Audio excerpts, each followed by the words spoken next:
All right. Hi, everyone. Thanks for coming out today. I know it's a weekend, so I'm honored you chose to be here, and I know this will be worth your time. I wanted to thank the organizers for having me on stage today.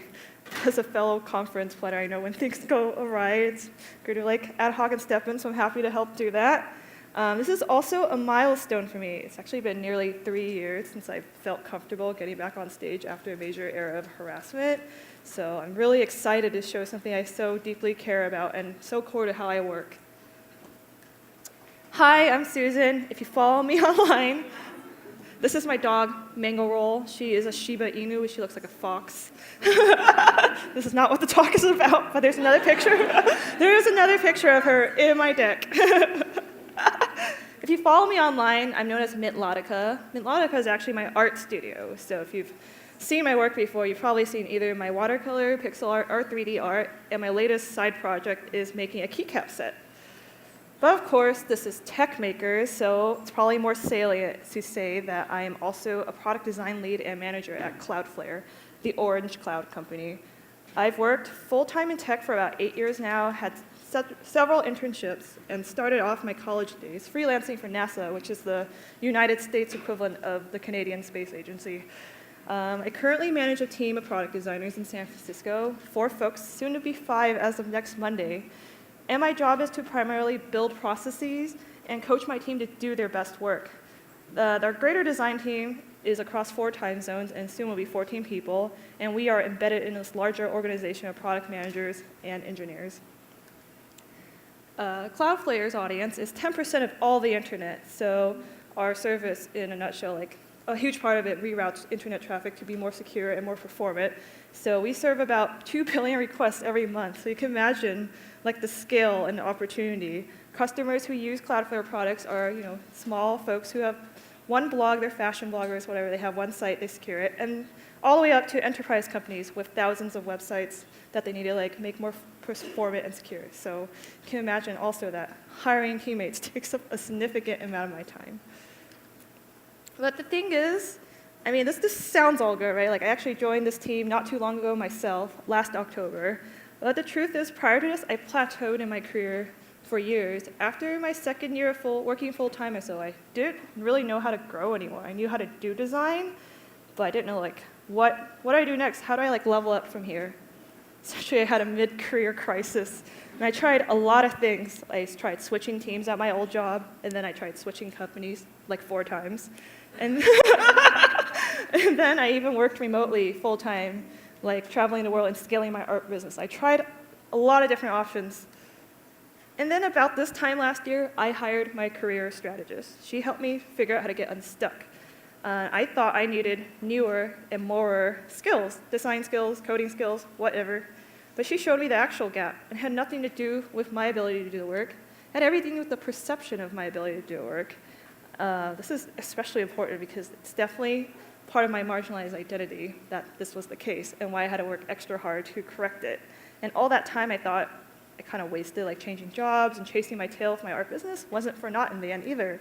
Because between my experiences working as a designer and running that creative small business, my strategist concluded I could actually be a great manager and that I was good at what I did, which I looked at her and I was just like, are you sure? I've never wanted to be a manager before.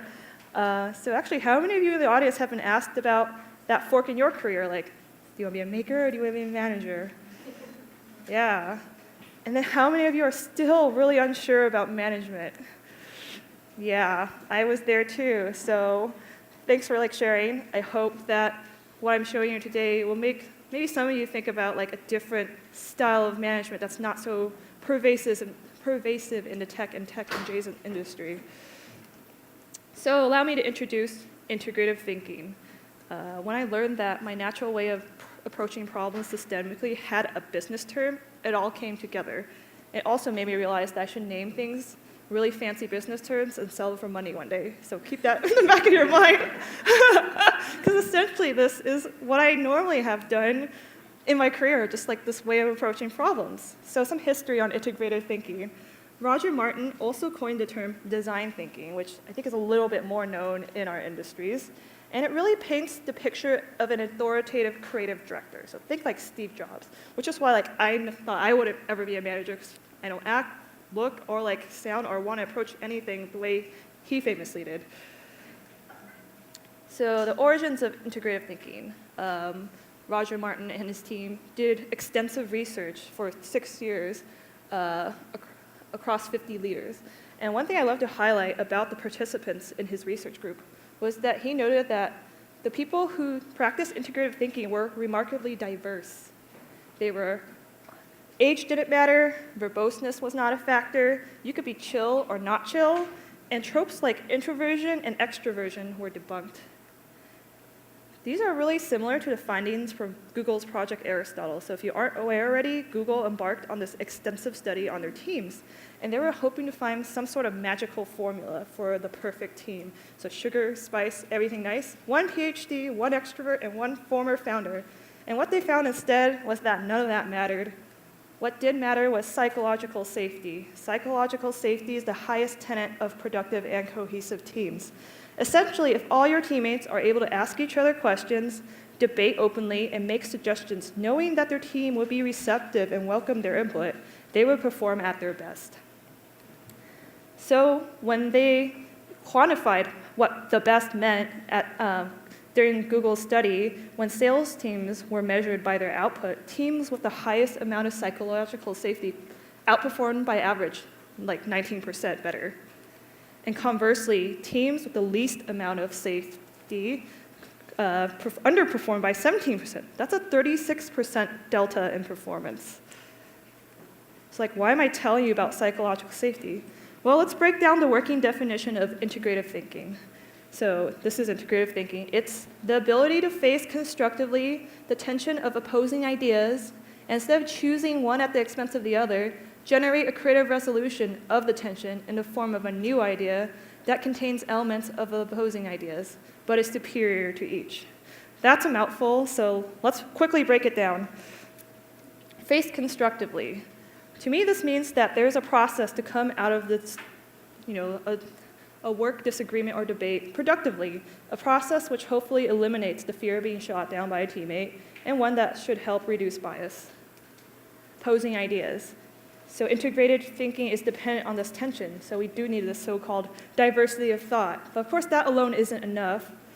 The team should be taking those diverse thoughts and including them as a combination using the best parts of each idea and create a solution which is better than any of those discrete inputs, hence superior. And that's integrative thinking. Sounds cool, right? But how do I use it, or how do you use it? Great question. Actually, before we get into that, I know it's late afternoon, so if you want to humor me, we can do a quick stretch break. A few years ago, I overworked and I hurt my arm, so they taught me this in physical therapy where you kind of do a zombie dance. So you extend your arms outwards and then you put them down. And what that does is you should feel a pretty good stretch on the side of your arms, and that helps your nerves in your arms relax. So if you're typing or writing a lot throughout the day, it just helps your arms unwind.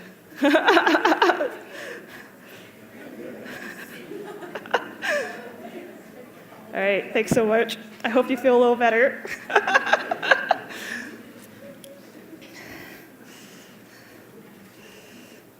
All right, so here's a few ways I use integrative thinking at work. And I don't claim to have all the answers, nor will these solutions be the exact ones that will solve your team's problems, but I hope this does inspire you to think about problems in a slightly different way.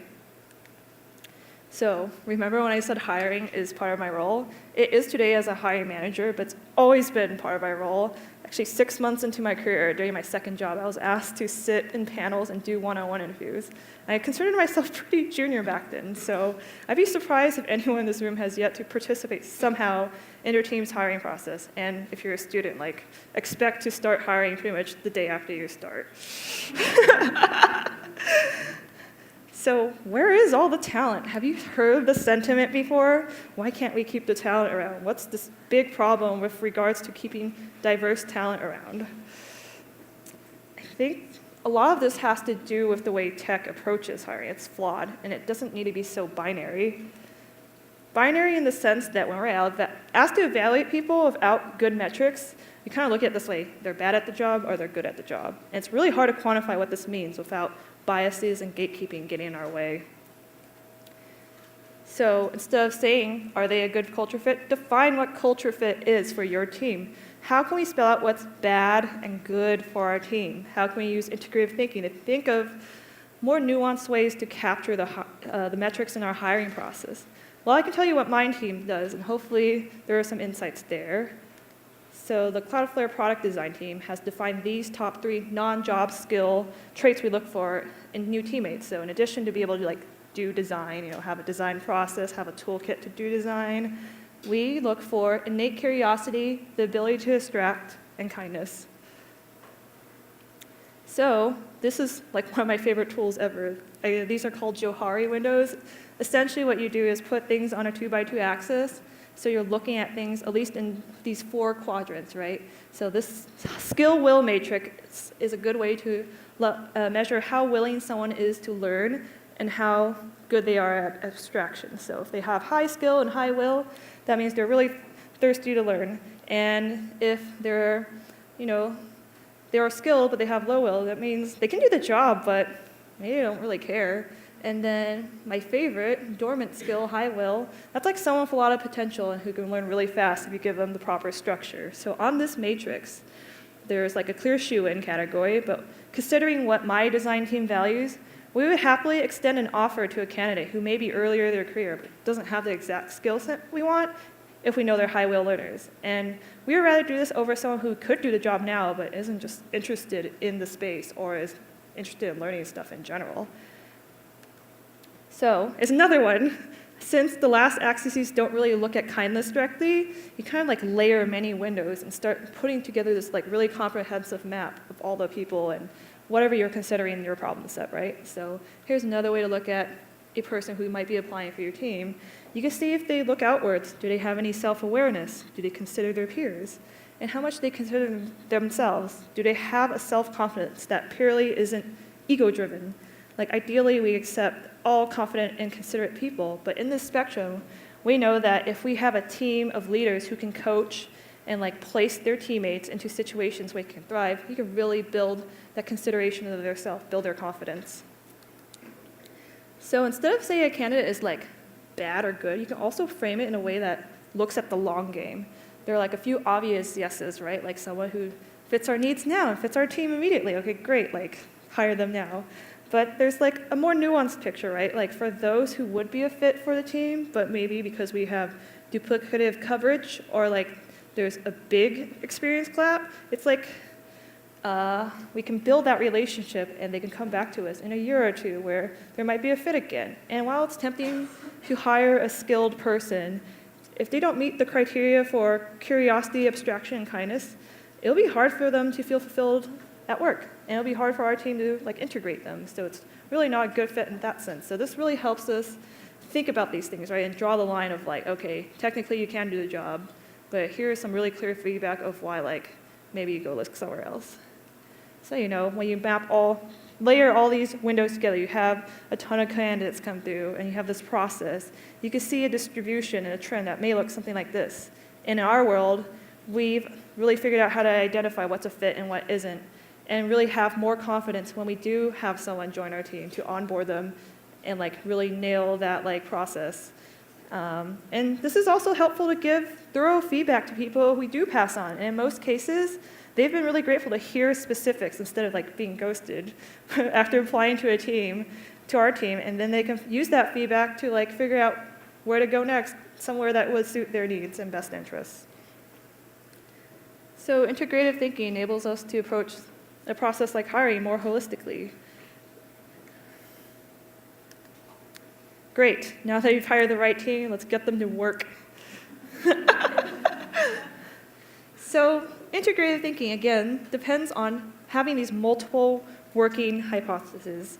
Going back to our definition, it's about generating this creative resolution that is in the tension of that form of the new idea, using those opposing ideas. Strange, kind of considering this other axiom, especially within the design space, which is good design is simple. And I don't disagree with that. It's pretty hard to disagree with that. it can be simple, but I think I want to challenge the specific assumption that the thinking that went into the simple design came from simple thinking. It's usually the opposite. Premature simplification encourages us to construct a limited understanding of the problem before us, which means we end up picking between alternative trade-offs, which are pretty meager. So essentially, we end up picking the best bad choice available if we're not really looking at the whole problem and holding that space to understand these diversity of opinions. And simple is deceiving because the simplest appearing interfaces are usually the most complex underneath. So a few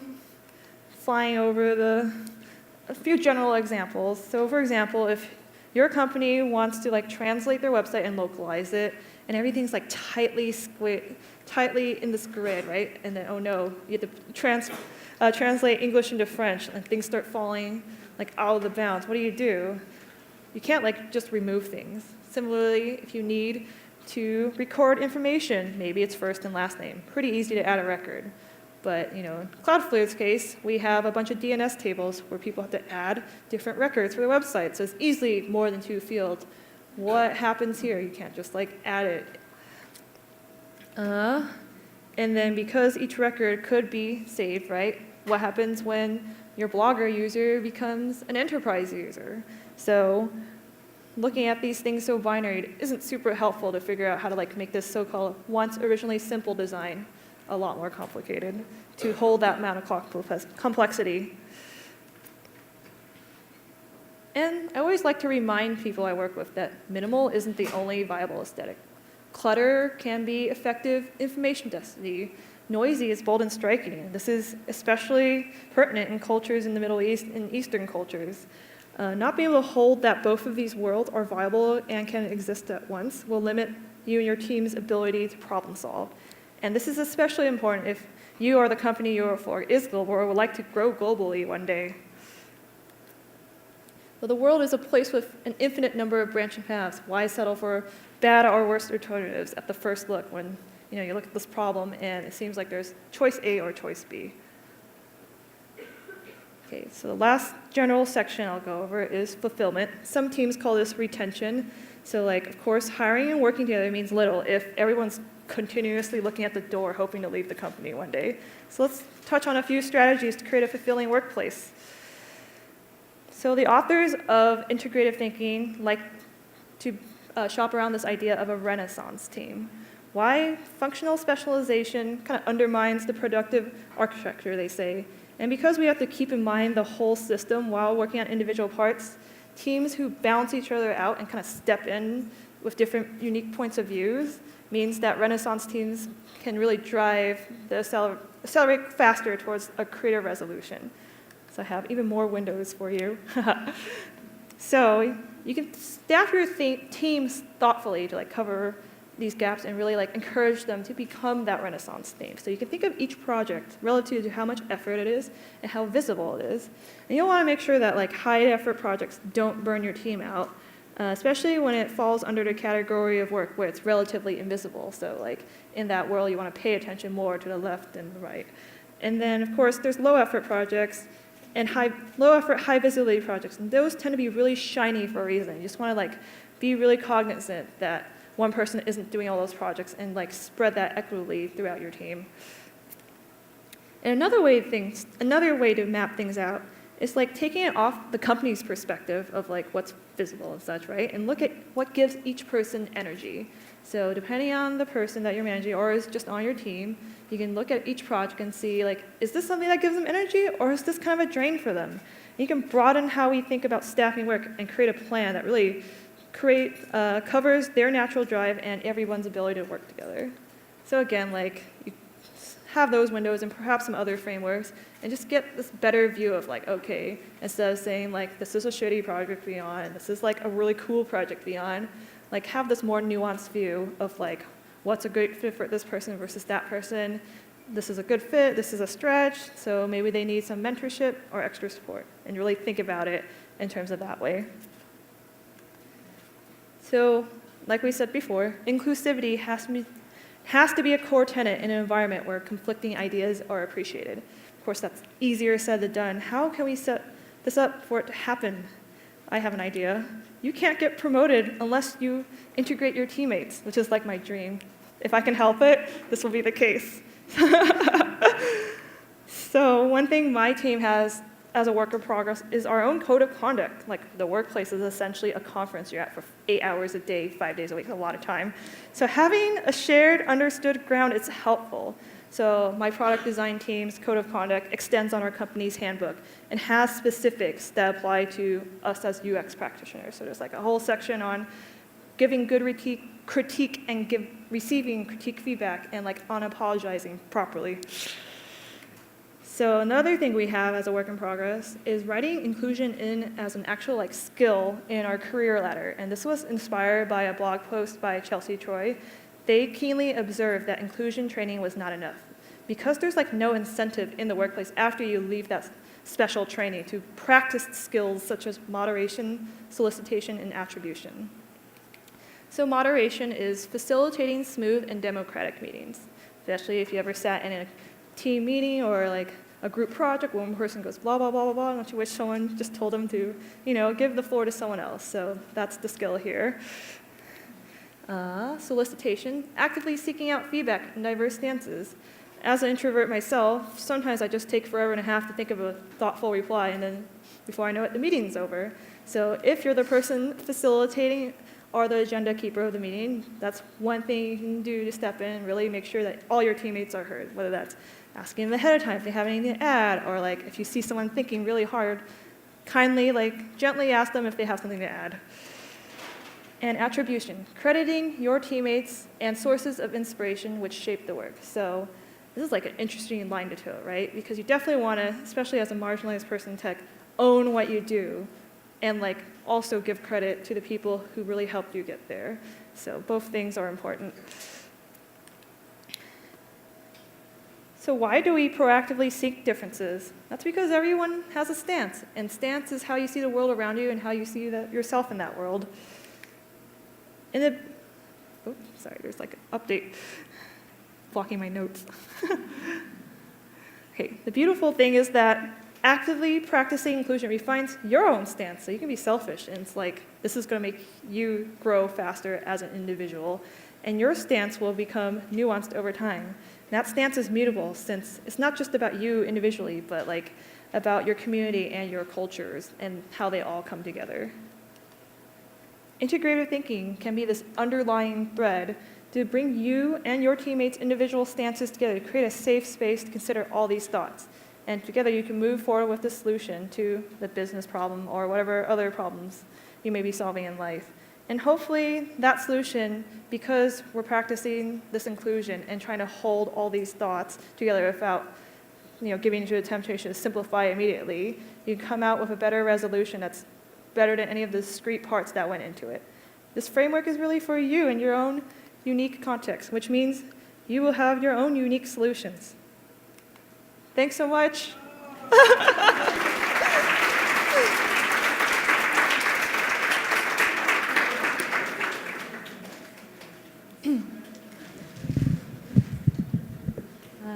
Thank you. So we'll be taking maybe 2 questions because we need to move on with the questions. Anyone? No. You good? Okay. Find me afterwards. Okay. Sorry, I have a question. So when you were becoming a manager, did you have to go through a lot of different exercises to kind of get your team aligned with all of these new concepts and ideas, or how did you get your team kind of to do some of this stuff, I guess in an integrative way, not just I'm your manager, we're doing this, or what were your tactics around starting to practice this with your team? Oh boy, yeah, I have so many thoughts. Okay, so my manager and I worked together on a plan when I started to thoughtfully transition. So I actually didn't take over them as direct reports right away. We eased into it. I joined right before Thanksgiving, or U.S. Thanksgiving and Christmas. So there was this weird spot where everyone was on vacation. So we waited till January, And before I took them over, we also had a product design team summit. Since our team is remote across 4 time zones, everyone flew to San Francisco. We did a lot of team stuff, like team retro, and like we introduced critiques again more formally, and like our code of conduct. So that really set the tone of like me being someone in that leadership capacity before I took over their 101s. And really, it's a work in progress. Like, I wouldn't say any of us are perfect integrative thinkers, myself included, but since I spend at least an hour each week with each person who reports to me, when I'm like talking about their career or like looking at their projects and reviewing them, kind of like inserting different ways of thinking or encouraging them to question things a little differently, that sort of falls in the line of integrative thinking. And for the ones who are like particularly ambitious and really like doing homework, I've given them a ton of templates around like, hey, here's how to think about your career, go figure it out, and like come back to me next week. So depending on which person we're talking about, you kind of give them different tools for them to like flex their integrative thinking skills.